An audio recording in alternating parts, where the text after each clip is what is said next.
Hello and welcome to the Cabinet Learning Series. This video's subject is 2015, the year in review. We're going to talk about all the different software and things we released over the last year. Specifically, we're going to talk about the new features in Cabinet Safe 10.3. We're going to talk about eSIGN, AP-Scan, the new features in AP version 2, and the new Cabinet paperless apps. So starting with Cabinet Safe version 10.3, some of the new features.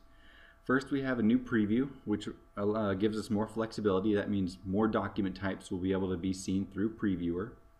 We have extended password policies for improved compliance. So we have some more things that you can turn on to force certain password configurations and logout attempts and everything like that. Next, you have your quick filer, and this is probably one of my favorite features in 10.3. It simplifies filing for users. It allows you to simply just take a document and drag and drop it to where you want to file it in Safe and click on File. It doesn't require you to fill out any more information than that. Then we have Share. We've updated Share to a single email notification. Before it was a little bit cumbersome because the person you were sharing an item with would end up getting multiple emails to get them activated and to their Share portal. We've kind of simplified it now and gotten it all to one single email notification, which will give them the link and everything they need to get logged into Share. All right, then the last one, and probably the most substantial upgrade we've done, is the API. We've added numerous additions to support third-party integration. So this is not something you're necessarily going to see in the desktop app, but if you're working with the API, you'll notice that, again, we've added a lot more functionality to the API. So be on the lookout for that if you are using the API. And that's going to cover it for our highlights on the 10.3 features. Next thing I want to talk about is eSIGN. And eSIGN is a new service that we offer, and it's Cabinet's secure and efficient way to send a contract for signature, or really any document for signature. It's built into the system, so you can see it's built into Safe, and it's really great for sending documents out for signature and then having them go through a workflow. So it really makes the whole process really simple and efficient. And I'm going to give you a quick demo of what that looks like right now. So I'm going to bring up Safe here. And I'm in my Salesforce cabinet. And I'm going to go to this folder here, Dwayne Thomas, and open it up. And I'm going to create a PDF form, just like I normally would do. I'm going to come up here to the top, click on New. And one of the options I have here is going to be this mutual NDA. See, it fills out the name for me and everything. I'm going to click OK, and it's going to bring up that PDF for me. So you can see, I'm going to make this a little bigger here. So you can see some of the information's already been filled out. That's been populated from the folder index information. And then down below we have the two signature fields. So these are the two places where the two people need to sign this document. So now what I want to do is I'm just going to go ahead and close the document. It's going to get filed right where I created it from. And now I can send it through eSIGN. So I'm going to right click on it, and you'll notice down here on the menu you're going to have an eSIGN send option. So I'm going to click on that. It's going to bring up this dialog box here, and if I wanted to at this point I could add more documents to this list and then send more documents for eSIGN, but we're just going to leave this one here now. So I'm going to click on next, and it's going to load our eSIGN window. First thing it's going to ask you to do is give it a name. So by default it's called important. So maybe I'll change that to mutual NDA, since that's the type of document I'm sending. I can write a custom message. By default it says please review and signed. That sounds good, so we'll leave that there. I'm going to click on next, and now we're going to assign our signers, so then the people that need to sign the document. You can see here it's found that there are two signature fields on the page. So now to assign someone to that signature field, I'm simply going to double click on it. And you'll see I have some people saved in here from the last time I used eSIGN. So if I want to assign that same person, I can simply choose their name, click assign, and now that person will be assigned to that first signature field. To assign the second one, same thing, I'm going to double click on it. And if I want to add someone new, I can do that here by clicking on new, type in their first name, last name, and then their email address. Click OK, and now they're going to be added to my list here. I can click assign, and there we go. Now both of my signatures are assigned, and those people will be notified to sign this document. By default, the document will be sent to both of them at the same time, and they can sign it in any order. If you want to enable a signer order, you can check this box here, and that will add these arrows, and you can choose who has to sign the document first, so you can make it so you have them sign it in whichever order you want. All right, and then the next step we have is workflow. If you want, you can enable workflow, so that way once the document does get signed and checked back in, it will automatically be sent through a workflow. Once I'm done, the last step is a summary. It shows me everything I've set up, so when I'm ready to send, I'm just going to go ahead and click send there.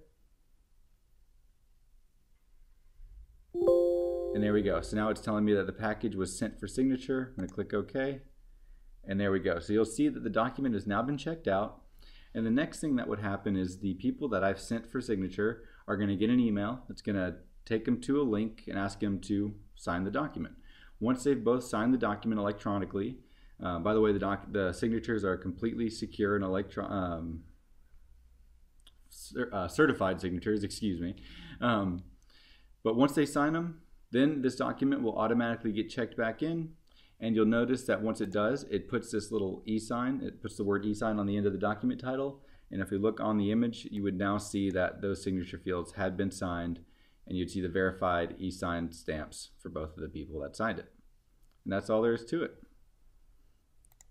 All right, so moving right along, the next item that we released and I want to talk about is going to be eSIGN.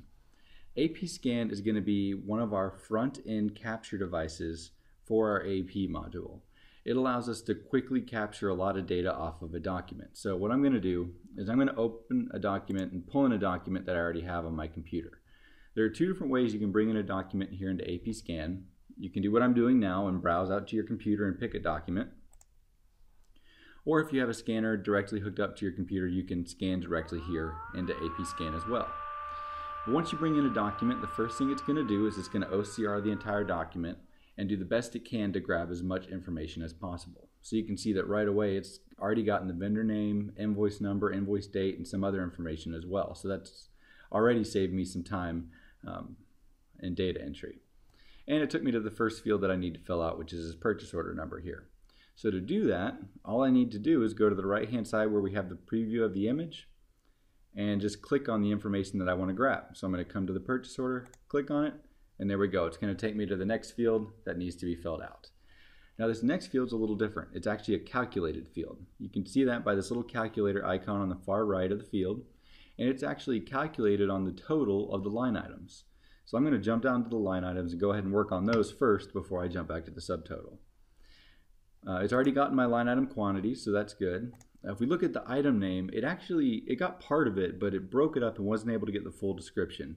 If that happens, all I have to do is simply drag and draw a box around all the information that I want it to grab, and there we go. You can see that it immediately grabbed the full name for that item, and it was able to figure out the name of the item below it, and even further, it figured out the rest of the table, which added in the line item totals for me as well. So now my line items are completely done. Once that's done, I can come back up here to subtotal, and I can either once again point and click the information off the image, or since this is a calculating field, I can simply click on the little calculator and it's going to add up the line items and calculate them into that field, and then I can compare it to the image on the right and make sure the math is correct. Next, same thing here is going to be for invoice total. I'm going to calculate that, make sure that it compares to the image on the right, and it does.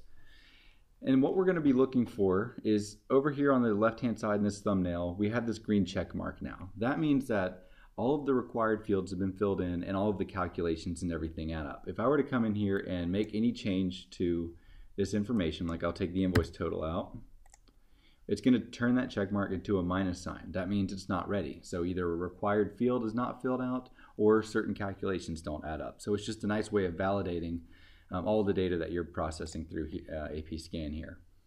But once you're done, you have all the data that you want to grab, everything's good to go. Just come down to the bottom left hand side here, click on export, and it's going to come up just telling you that the export finished successfully and you're done.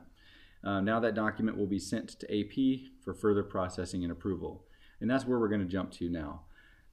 So I'm going to bring up my browser here, and I'm already logged in to AP, and I'm looking at my workflow queue here, and I have an item opened up, and this is that same invoice that we just processed through eSIGN.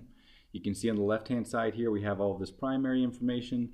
Up at the top we have the line item information, and then below we have the image. Now I'm not going to get into a whole lot of detail about AP in general. I'm really just going to focus on the new features. So starting with the new features here in the image is going to be annotations. So you'll notice that we've added these toolbars here to the top and left hand side. and it's going to allow us to do some different things to the image. The first thing here is going to be highlight. I can simply draw a box around any information I might want to highlight on the page, so I can highlight that there. The next is going to be a note, and this is sort of like a sticky note I could put on the page here. I would maybe want to say, please review again. So you can put that note on there, and that way the next person in the approval process will see that note on there. And then you can add stamps as well. So you'll see that we have some stamps pre-built here.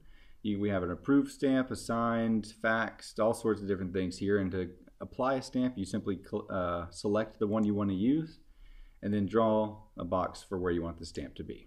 And there we go. So now you'll have that annotation on your image as well. You can also create custom stamps. So if you don't see a stamp that you want to use here in this list that we've already created, you can actually import your own image or signature or anything that you would want to stamp onto an image and save that for you to use anytime. All right, some other annotations we have on here is this ruler icon right here, and if I click on that, it's going to add this little gray bar to the preview of my image. And really all that's doing is it's just giving me a nice visual representation of where I'm looking on the page. So if I'm processing line items here, I don't have to figure out exactly what line item I processed last, because if there's a lot of line items on here, it could get kind of confusing when you're going through and making sure you have all the information. So that's just going to help you out visually. All right, a couple more things that we've added here to AP version 2, and that's going to be up here in the line item section.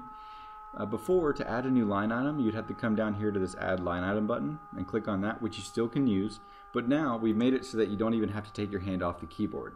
I can simply tab through these fields, and once I get to the last field on this line item, if I hit tab again, you'll notice that it went ahead and automatically added a line for me. Just saves you time in entering information, so that way you don't have to lift your hand up off the keyboard, which does cause you to lose some time. And then the last new feature here I want to talk about is on the left hand side, and that's going to be this little note icon, and it's called Pick a Note. And what it allows you to do is add and see multiple notes based on this document. So you can see a note was added here at this date and time, you can see what the note says, and you could continue to add your own notes as well. It's just a nice way for you to see a full list of notes that all the approvers have added to this point. All right, so that's going to cover all the new features here in AP version 2. Again, we have all these different annotations you can make to the image.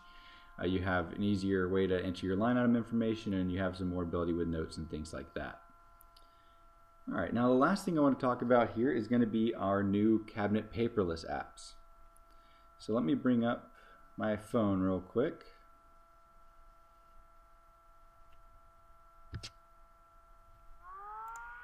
There we go.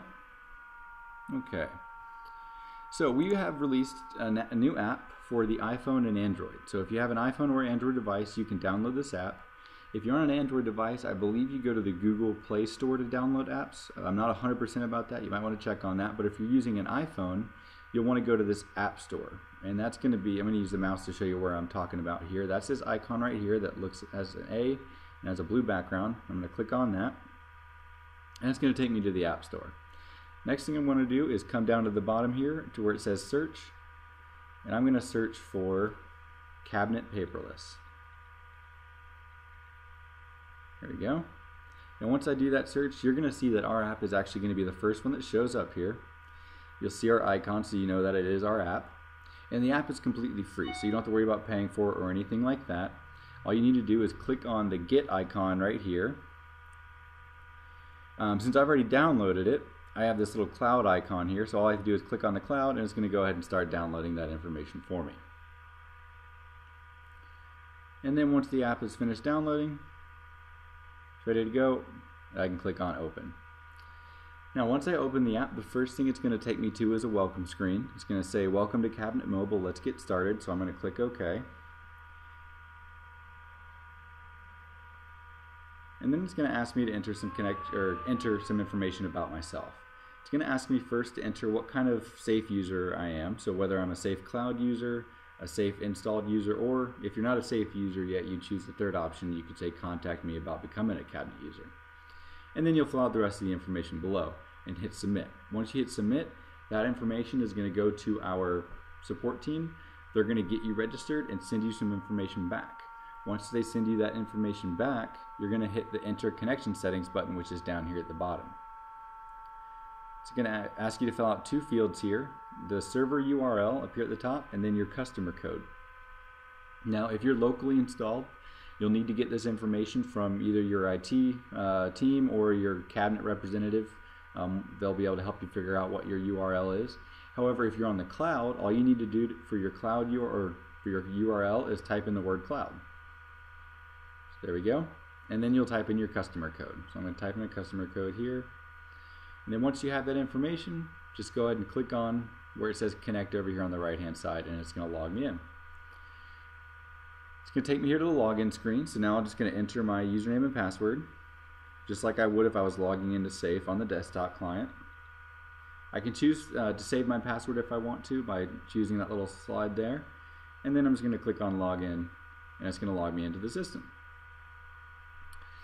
Now, first thing it takes you to is the cabinet section, and it's going to allow me to do a structural search. Up here at the very top, we have our repository, so I can click on that, and I can actually choose which repository I want to work in. So I can change repository there, and then changing repository is going to show me the cabinet list for that repository. So then now I can simply open a cabinet by clicking on the cabinet here. Once I'm in the cabinet, you'll see we have the full folder list. By clicking on the I, it's going to give me some background information about the folder. I'm going to have folder index information. If I swipe to the left, I have the background information, so I can see who created the folder, when it was created, and everything like that. I swipe again, I'll see any folder notes on that folder. And if I swipe one more time, I would see a audit trail if this folder had gone through any workflow or anything like that. All right, I'm going to go back to my folder list here. Now, if I click on the actual folder image, it's going to open up some different actions for me. And it's going to allow me to go to some different places. I can go to indexes, information, notes, trace, or open the folder. So it's just another way of getting to those areas we were just looking at a second ago. To go inside the folder, I can either choose open there once I clicked on the image, or I can click on the middle of the folder and it's going to take me inside to see the documents. Now when I'm looking at documents, I can click on the I, and that's going to show me that background information on a document. Again, who created it, when it was created, and everything like that. If I swipe, it's going to show me the document trace, so I can see if the document's gone through a workflow or anything like that. And then if I just click on the document, it's going to actually give me a preview. So I can see what the document looks like, and I can swipe to go through the pages and everything like that.